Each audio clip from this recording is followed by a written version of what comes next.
आपने देखना शुरू किए हैं नमन भारत 24 न्यूज से मुकेश साहू की खास खबरें। आज दुर्ग स्थित पुलगांव क्षेत्र के अंतर्गत पृथ्वी पैलेस में भाजपाओं द्वारा व्यापारी सम्मेलन दुर्ग लोकसभा स्तरीय कार्यक्रम का आयोजन किया गया, जिसमें बड़ी संख्या में व्यापारियों, दिग्गज नेताओं एवं कार्यकर्ताओं विशेष रूप से उपस्थित रहे। कार्यक्रम के मुख्य अतिथि पूर्व कैबिनेट मंत्री बृजमोहन अग्रवाल विशेष रूप से उपस्थित रहे।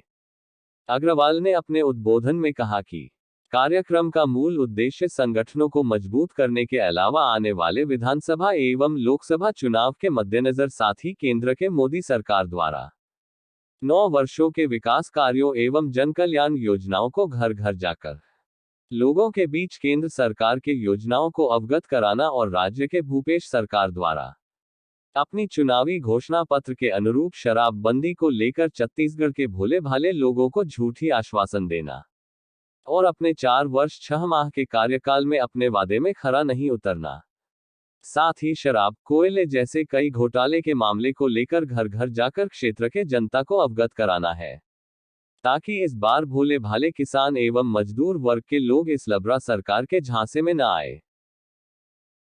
आज तक तो पान ठेले और चाय ठेले वाले भी कार्ड से पेमेंट लेने को, और व्यापारी खाली अपने धंधे से आगे नहीं बढ़ता, व्यापारी तो अगर देश का विकास हो। भारतीय जनता पार्टी जिंदाबाद, जीतेगा भाई जीतेगा। जय जय श्री राम। आप शांति से खाली अगर व्यापारी पर तो घर में न लगेगा। मोदी जी को पैसा भेजते कि भूपेश तो घर में नहीं लगा। कब फोटो सोच रही थी कि घर घर में शौचालय बन गए।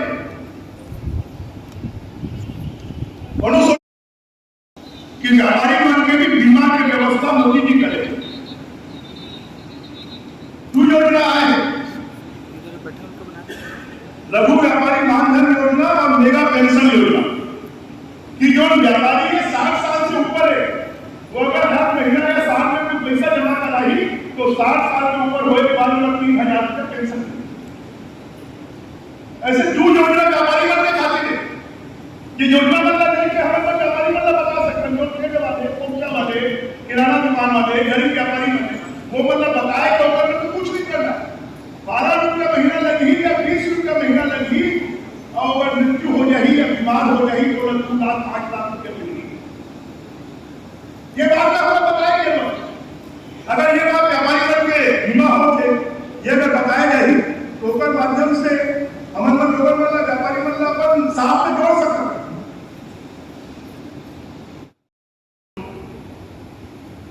और ये 400 लोग 40 लाख बन सकते हैं अगर अपने नातेदार, रिश्तेदार, दोस्त, यार, परिचित, ग्राहक, मालिक, नौकर, घाटों, वितान सबको हम कहें, क्योंकि लोगों को भी अब गलती महसूस हो रही है। पहले हम सोचे रहे कि 15 साल हो गए, एक बार बदल के देखते हैं, बदल के हैं पर ऐसे रखे ये भूपेश नहीं, ये तो ठगेश है, ये तो लुटेरा है, ये तो भ्रष्टाचारी है, ये छत्तीसगढ़ का साथ है। खाली छत्तीसगढ़िया और छत्तीसगढ़ के बात करते और छत्तीसगढ़ लूटे के काम कोई करे थे तो ये भूपेश बघेल करे थे। का 2000 करोड़ शराब में छत्तीसगढ़ का नो है, का 500 करोड़ कोयले में छत्तीसगढ़िया का नो है, का 5000 करोड़ धान में घोटाला का छत्तीसगढ़िया का नो है। जो छत्तीसगढ़िया 2000 में ट्रक में रेल खरीदा थी वो 10,000 रुपए में खरीदा थे तो छत्तीसगढ़िया के नो। ये माफिया में जमीन में कब्जा करे थे गरीब हमारे छत्तीसगढ़िया बन के ओला कौन खाते छत्तीसगढ़िया के नो है। खाली छत्तीसगढ़िया करके अपन जेल भरे के काम।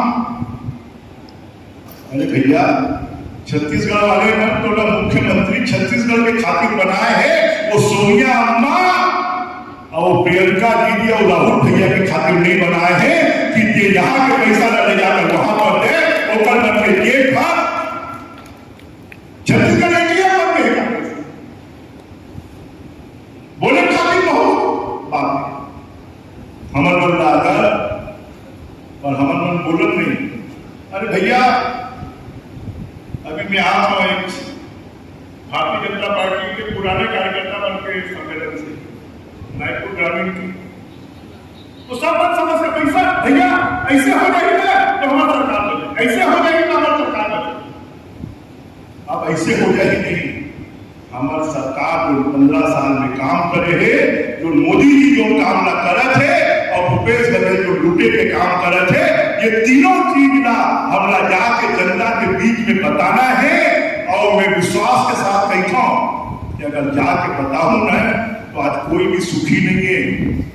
हमारे जमाना में गांव में डेवलपमेंट आए हैं कि हमारे गांव में सीसी सड़क बना, सीसी नहीं सड़क बना, बोले कि मैं जब कोई गांव में जाऊंगा तो सबसे ज्यादा 100 आवेदन आए तो 90 आवेदन आए कि सीसी सड़क।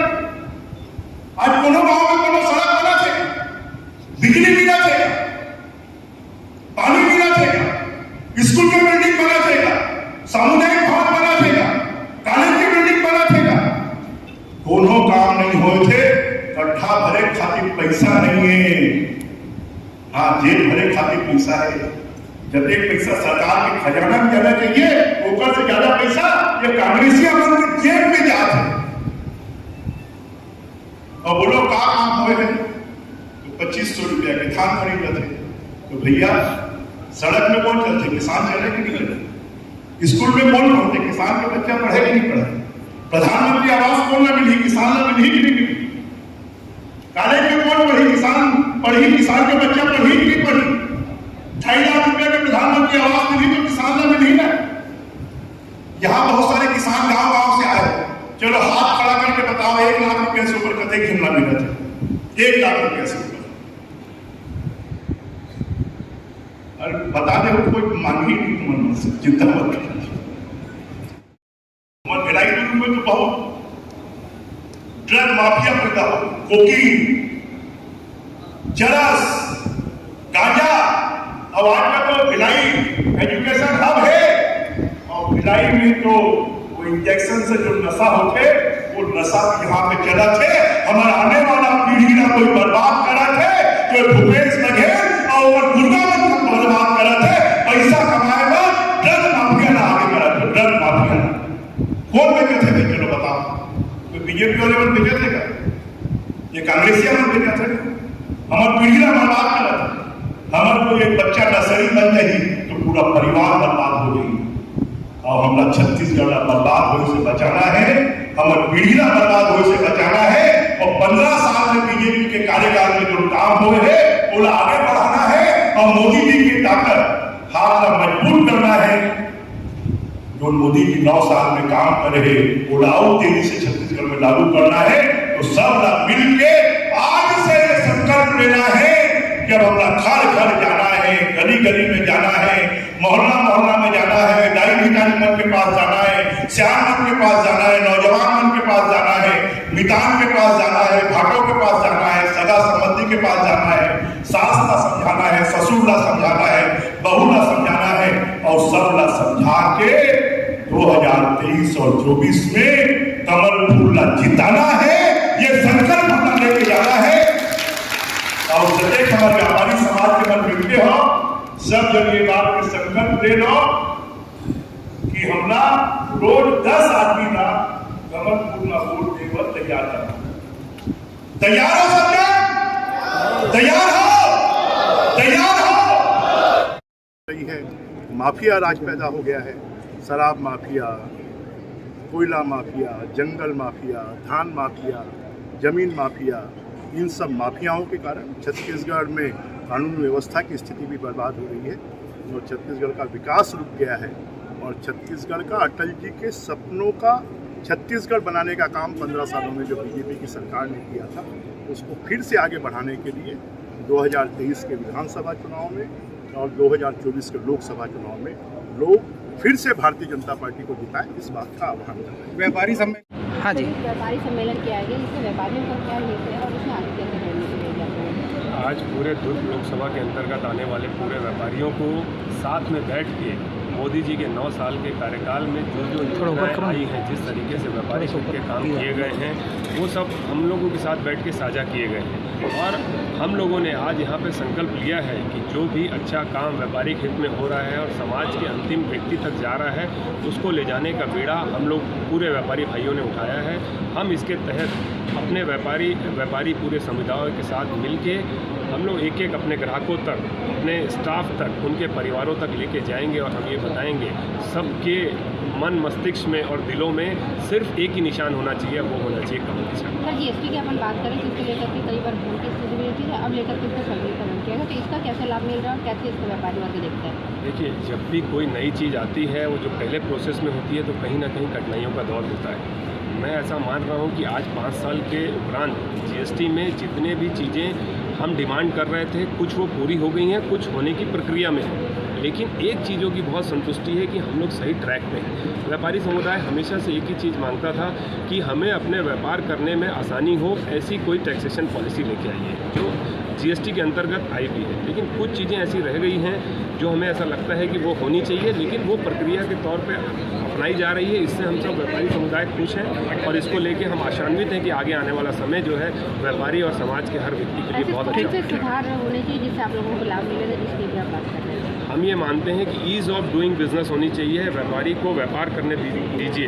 अगर व्यापारी आसानी से अपना व्यापार करेगा तो वो पूरे समाज और राष्ट्र हित के लिए सबसे अच्छी चीज़ होगी। तो उसी के लिए हम लोग हमेशा बात रखते हैं कि अगर व्यापार और उद्योग बढ़ेगा तो बेरोजगारी जो है वो नीचे आ जाएगी और इसी के तहत लोगों को कहीं पे भी और सरकारी नौकरियों पर जाना नहीं पड़ेगा। वो स्वावलंबी बनेंगे, अपना खुद रोजगार करेंगे, जिससे नौकरियों के लिए अपनी जो कतारें हैं वो धीरे धीरे कम होगी और हमारा समाज जो है संगठित होगा और बहुत मजबूत होगा। व्यापारी वर्ग भी कहीं ना कहीं राजनीति से जुड़ा रहेगा, तो आने वाले विधानसभा चुनाव है उसके आगाज को भी देख करके बैठक को देखा जा रहा है। क्या देखते हैं विधानसभा चुनाव में? बिल्कुल, हम ये कहते हैं कि जब हर समुदाय का वहाँ पे पार्टिसिपेशन होता है तो व्यापारी समुदाय का पार्टिसिपेशन भी होना चाहिए, क्योंकि व्यापारियों की बात अगर कोई कर सकता है तो वो व्यापारी समुदाय ही कर सकता है। उनकी तकलीफ़ों को कोई समझ सकता है तो वो व्यापारी समुदाय ही समझ सकता है। और व्यापारी समुदाय अगर किसी पीड़ा को निवारण करने के लिए जाता है तो वो समाज के अंतिम व्यक्ति तक जाता है। ऐसा हमने पहले भी सिद्ध किया और अभी भी हम चाहते हैं कि सबका प्रतिनिधित्व बराबर होना चाहिए। चुनाव में क्या लग रहा है, कांग्रेस या बीजेपी की जैसे लड़? व्यापारियों में जो उत्साह जागृत हुआ है सरकार के प्रति, वो बताता है कि निरंतर आप किसी भी व्यापारी के पास आप पहुंच जाइए, भले ही अगर वो पार्टी के कारण सिद्धांत से अलग जुड़े हों, लेकिन दबे जुबान से वो भी महसूस करते हैं कि पहले क्या होता था, वर्तमान में क्या हो रहा है। मतलब जीएसटी आने के बाद एकदम स्वतंत्र रूप से व्यापार कर रहे हैं। पहले डर और भय था कि कब कोई अधिकारी पहुंच जाए, छोटे से कागज के लिए उनको परेशान करे और उनसे घूस ले। तो ये जो जीएसटी आने के बाद ये सब खत्म हो गया है और ईमानदारी से जो व्यापार करने वाले जो व्यापारी हैं वो खुश हैं। वहीं जो लोग कुछ कालाबाजारी उनके कारण करते थे, खुद नहीं करना चाहते थे, लेकिन कुछ भ्रष्ट अधिकारी, भ्रष्ट नेता के कारण करना चाहते थे, वो भी उन्मुक्त होकर अपना व्यापार